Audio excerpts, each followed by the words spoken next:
کہتے ہیں نظام حق کو بچاؤ اگر حسینی ہو. کیا کہنا نظام حق کو بچاؤ اگر حسینی ہو. شعور دین کو لاؤ اگر حسینی ہو. جلوس و جلسہ نعرہ سے ہی نہیں سب کچھ.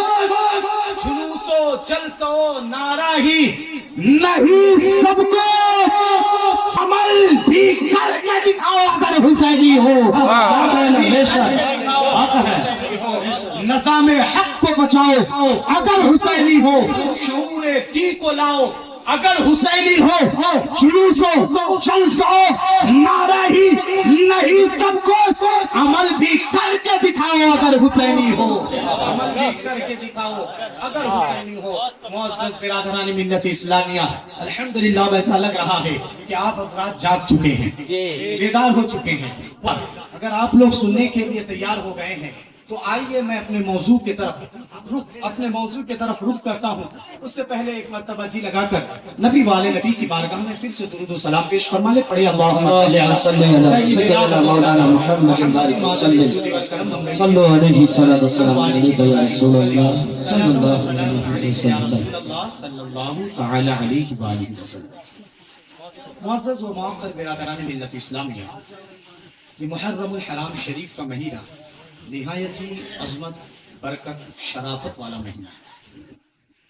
اور اس مہینے کی جو عظمت ہے اسے 61 ہجری یا بقول دیگر 60 ہجری میرے اور آپ کے امام شہید ہوئے، کربلا کے خونی میدان میں آپ تشریف لائے. اس وقت سے اس مہینے کی عظمت نہیں بڑھی، بلکہ اللہ سبحانہ کریم قرآن کے اندر ارشاد فرماتا ہے کہ میں نے جس دن زمین و آسمان کی تخلیق فرمائی اسی دن میں نے مہینوں کو 12 سے تقسیم فرمایا. یعنی مہینے کتنے کیے میں نے؟ 12 کیے. یہ کون کہتا ہے؟ اللہ فرماتا ہے کہ میں نے جس دن زمین و آسمان کی تخلیق فرمائی اسی دن میں نے مہینوں کو 12 کیا. اور ان 12 مہینوں میں 4 مہینوں کو میں نے خوب عظمت اور برکت عطا فرمائی. بے شک سبحان اللہ. ان 4 مہینوں کو میں نے حرمت والا مہینہ بنایا. اللہ کہتا ہے ان عدت الشہور عند اللہ 12 شہرا فی کتاب اللہ یوم خلق السماوات والارض. بے شک مہینوں کی گنتی اللہ کے نزدیک کتاب اللہ میں اور 12 ہے. اور وہ کب سے ہے؟ تو اللہ خود ہی فرماتا ہے یوم خلق السماوات والارض. جس دن میں نے زمین کو پیدا کیا، جس دن میں نے آسمان کو بنایا، اسی دن میں نے اپنی کتاب میں مہینوں کو 12 رکھا. اور ان 12 مہینوں میں 4 مہینے ایسے ہیں جس میں میں نے خوب عظمت رکھی، جس میں ہم نے خوب برکت رکھی، جس کی عظمت کو بڑھایا، جس کے شرف کو بڑھایا، جس کی فضیلت کو بڑھایا، اور جس کو ہم نے حرمت سے برقرار رکھا. اللہ کہتا ہے منہا اربعۃ حرم. انہی 12 مہینوں میں سے 4 مہینہ حرمت والا ہے اور انہی 4 مہینوں میں مت والا، برکت والا، عظمت والا محرم الحرام شریف کا یہ پہلا اسلامی. سبحان اللہ سبحان اللہ. بے شک محرم الحرام شریف کا یہ عظمت والا مہینہ انہی 4 مہینوں میں سے ایک ہے. لہذا پتہ چلا کہ یہ دن بہت پہلے ہی سے منائے جاتے ہیں. اس دن کا استقبال اور اس مہینے کا استقبال زمانہ بعیدہ سے کیا جا رہا ہے. ہاں بات اور ہے کہ جو ہی محرم کا چاند دکھتا ہے تو دوسری باتیں ذہنوں سے نکل جاتی ہے اور صرف میرے امام کی یاد تازہ ہو جاتی ہے، میرے امام کی شہادت یاد آتی ہے، میرے امام کی قربانی اور جانے ساری یاد آتی ہے. اس کی وجہ صرف اور صرف یہ ہے کہ میرے امام کے خاطر، میرے امام کے خاطر، میرے امام کے خاطر، میرے امام کے خاطر جس طرح امام نے ہمارے اور آپ اور اسلام کے خاطر اپنی جان قربان کی تھی، 60 سال پہلے میرے اس امام کے خاطر میرے نبی نے اپنے ہی فرزند ارجمند جناب ابراہیم کی قربانی کی۔ میرے امام کے خاطر میرے نبی نے اپنے بیٹے کی جان کی قربانی پیش فرمائی۔ معزز برادر، آج لوگ کہتے ہیں کہ محرم کے پہلے دن جلسہ ہونا چاہیے، دوسرے دن ہونا چاہیے، 10 محرم کو ہونا چاہیے، 11، 12، 13، 14، 15 کو کیوں منا رہے ہو؟ میں کہتا ہوں میرا حسین اس قدر ہمارا اور آپ کا بڑا محسن اعظم ہے کہ اگر ہم اور آپ اپنی پوری زندگی کی ایک ایک گھڑی بھی ذکر حسین دے کر گزارتے پھر بھی اراد حسین کا ہم اور آپ حق ادا نہیں کر سکتے ہیں۔ احسان حسین کو ہم کبھی ختم نہیں کر سکتے ہیں، کیونکہ احسان حسین صرف ہمارے اور آپ کے اوپر نہیں ہے بلکہ اسلام کے بھی گردن پر ہے۔ لہذا کسی دن بھی ہو آپ ذکر حسین سجائے، بس عقیدت سے سجائے۔ رب اگر چاہا تو حسین کے صدقے، حسین کے نانا کی شفاعت ہمیں آپ کو نصیب فرمائے گا۔ معزز برادر، میں یہ عرض کر رہا تھا، ذات حسین کے نام پر ایک دن کے جلسے کے بعد ہم اور آپ سوچتے ہیں کہ ہم نے حق ادا کر دیا۔ کربلا والوں کا ایک دن ذکر کر کے ہم نے حق ادا کر دیا، 500 جلسے میں چندہ دے دیا ہے، ہم نے کربلا والوں کا حق ادا کر دیا ہے۔ مائک اور پنڈال کا خرچہ فلاں صاحب نے دے دیا ہے، کربلا والوں کا حق ادا کر دیا ہے۔ معزز برادر، اس کربلا والے کے نام پر اگر ہم اور آپ اپنی جان کی بھی بازی لگا دے، خاندان کی بھی بازی لگا دے، اولاد کی بھی بازی لگا دے، مال دولت کی بھی بازی لگا دے تو بھی کم ہے، اس لیے کہ مدینے والے سرکار، جس سرکار کے وسیلے سے، جس سرکار کے صدقے اللہ نے حکم کن دے کر پوری کائنات کو پیدا فرمایا، 1 لاکھ سے زیادہ نبیوں کو نبوت اور رسالت عطا فرمائی، جس نبی کے صدقے ہمیں آپ کو ایمان و اسلام کی دولت سے اللہ نے سرفراز فرمایا، اس نبی نے میرے اور آپ کے امام کے نام پر، میرے اور آپ کے امام کی ذات پر، میرے اور آپ کے امام کے اوپر اپنے بیٹے سیدنا ابراہیم کی قربانی پیش کرتی ہے۔ صحابی رسول عرض کرتے ہیں، میں نے دیکھا ایک دفعہ اللہ کے نبی صلی اللہ علیہ وسلم تشریف فرما ہے اور آپ کے داہنے زانو پر آپ کے نواسا سیدنا امام حسین تشریف فرما ہے، بائیں زانو پر سیدنا ابراہیم آپ کے فرزند ارجمند بیٹھے ہیں۔ جبرائیل امین آ کر عرض گزار ہوتے، حبیبی یا رسول اللہ، اللہ آپ کے ان دونوں بیٹوں کو جمع نہیں فرمائے گا، لہذا دونوں میں سے ایک کو اختیار فرما لے۔ اللہ کے نبی صلی اللہ علیہ وسلم میرے امام کی جدائی کو، میرے امام کے فراق کو، میرے امام کے غائبانہ کو برداشت نہیں فرماتے ہیں اور اپنے بیٹے کو، اپنے بیٹے کو اپنے نواسے پر قربان فرما دیتے ہیں۔ چنانچہ اس واقعہ کے 3 دن کے بعد سیدنا ابراہیم کا وصال ہو جاتا ہے۔ پڑھے انا للہ و انا الیہ راجعون۔ نبی کے صاحبزادے سیدنا ابراہیم کا اس واقعہ کے 3 دن کے بعد انتقال ہو جاتا ہے۔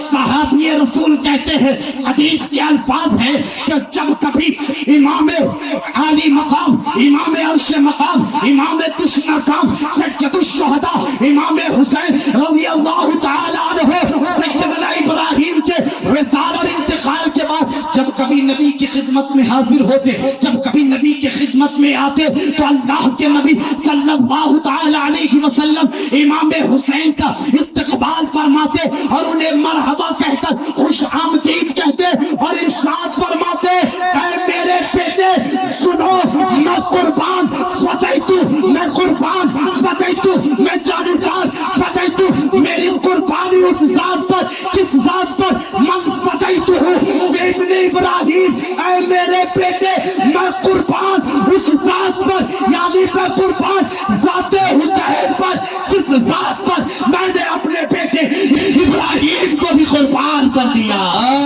بے شک، سبحان اللہ سبحان اللہ، بہت خوب۔ فدیت من فدیت ابراہیم، اے میرے بیٹے میں قربان ہو جاؤں تجھ پر کہ میں نے اپنا بیٹا تجھ پر قربان کر دیا ہے۔ اور آج ہم اور آپ ہے کربلا والوں کے نام پر سجدے والی محفل میں 500 روپے کا چندہ کیا دیتے ہیں تو سوچتے ہیں کہ ہم نے حق ادا کر دیا۔ اللہ اکبر کبیرہ۔ سنو سیدنا ابو ہریرہ کیا فرماتے ہیں، امام علی مقام کی ذات کیا ہے۔ سیدنا ابو ہریرہ ارشاد فرماتے ہیں، ایک دفعہ ایک شخص کے انتقال کے بعد مٹی دینے کے لیے، نماز جنازہ پڑھنے کے لیے ہم سب نکلے۔ واپسی میں راستہ لمبا تھا، دھوپ زیادہ تھی، تو امام علی مقام سید الشہداء امام حسین راستے میں پڑاؤ ڈالتے ہیں، تھوڑی دیر کے لیے بیٹھ جاتے ہیں، آرام فرماتے ہیں۔ ابو ہریرہ کہتے ہیں کہ امام حسین جب راستے میں آرام فرما رہے تھے، میں نے دیکھا آپ کے پاؤں میں مٹی لگ گئی۔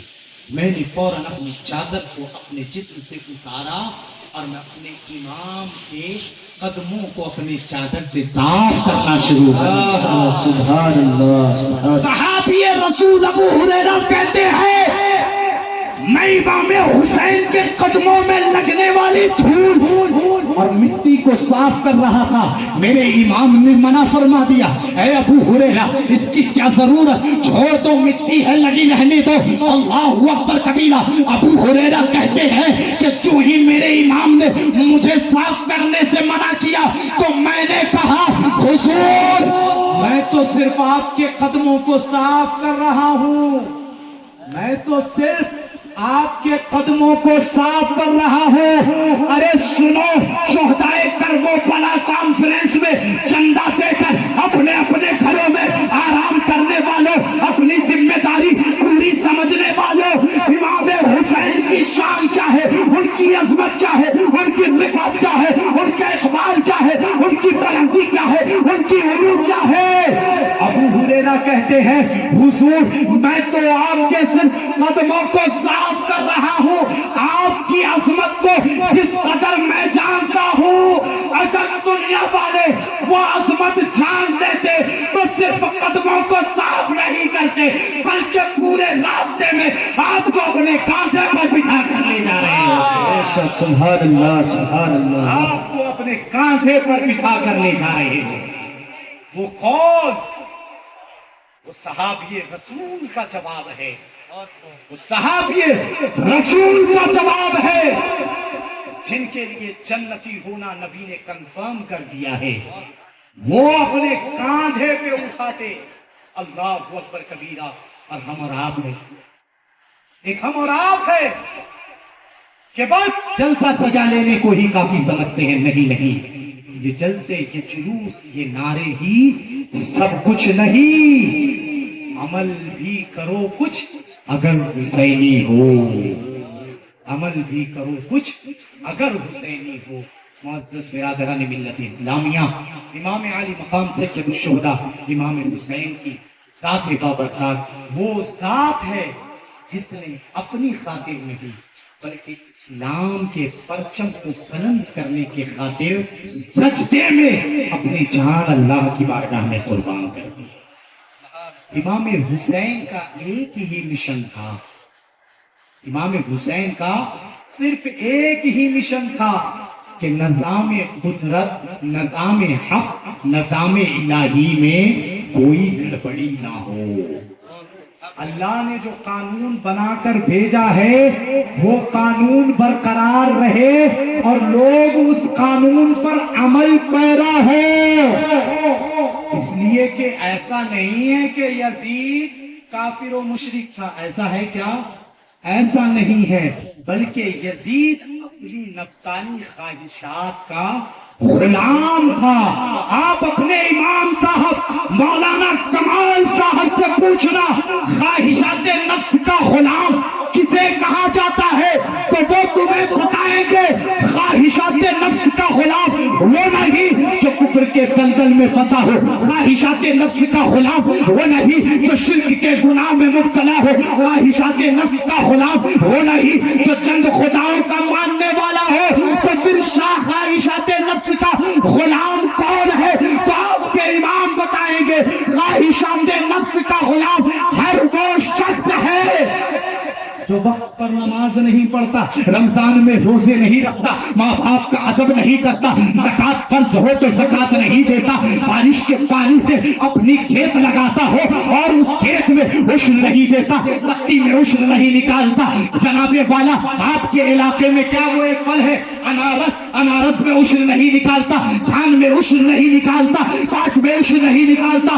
ہر وہ گلہ زار, ہر وہ کھیتی جس کھیتی سے اس کا منفعت مقصود ہو اس سے عشر نہیں نکالتا, اسے خواہشات نفس کا غلام کہا جاتا ہے. لہذا اگر آپ چاہتے ہو کہ حسین کے غلاموں میں آپ کو شمار کیا جائے, حسین کے غلاموں میں آپ کی پہچان کرائی جائے, حسین کی جماعت میں آپ کو بھی کھڑا کر دیا جائے, تو آج ہی ذکر شہدائے کربلا سے یہ میرا پیغام لے کر جاؤ. جان چلی جائے گی تو چلی جانے دو, لیکن ایک بھی نماز آج کے بعد سے چاہ کر بھی کبھی بھی قضا نہیں ہونے دیں گے. انشاءاللہ اگر یہ ارادہ اور یہ منشا اور یہ مقصد کے ساتھ ہم اگر اپنی مجلس سے اٹھے تو انشاءاللہ ہماری یہ محفل کامیاب ہوتی نظر آئے گی.